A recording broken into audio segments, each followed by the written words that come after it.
ক্ষমতাচ্যুত প্রধানমন্ত্রী শেখ হাসিনার বাসভবন গণভবনকে জুলাই গণ অভ্যুত্থান স্মৃতি জাদুঘরে রূপান্তর করে জনগণের জন্য উন্মুক্ত করার সিদ্ধান্ত নিয়েছে অন্তর্বর্তী সরকার। বৃহস্পতিবার অন্তর্বর্তী সরকারের প্রধান উপদেষ্টা ডক্টর মোহাম্মদ ইউনূসের নেতৃত্বে উপদেষ্টা পরিষদের বৈঠকে এই সিদ্ধান্ত নেওয়া হয়েছে। বৈঠক শেষে সন্ধ্যায় রাজধানীর ফরেন সার্ভিস একাডেমিতে এক সংবাদ সম্মেলনে এ তথ্য জানান যুব ও ক্রীড়া মন্ত্রণালয়ের উপদেষ্টা আসিফ মাহমুদ। তিনি বলেন, গণভবনকে জুলাই গণ অভ্যুত্থান স্মৃতি জাদুঘরে পরিণত করা হবে। জুলাই গণ অভ্যুত্থানের সময় গণভবন যেমন ছিল তেমন রেখে স্মৃতি জাদুঘর তৈরি করা হবে।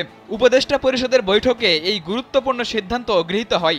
আসিফ মাহমুদ বলেন, সাউথ কোরিয়ায় এমন স্মৃতি মেমোরিয়াল করা হয়েছিল, আরও অন্যান্য দেশেও হয়েছে।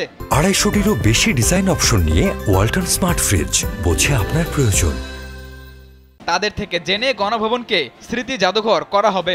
সেখানে ফ্যাসিবাদী সরকারের কর্মকাণ্ড প্রদর্শিত হবে।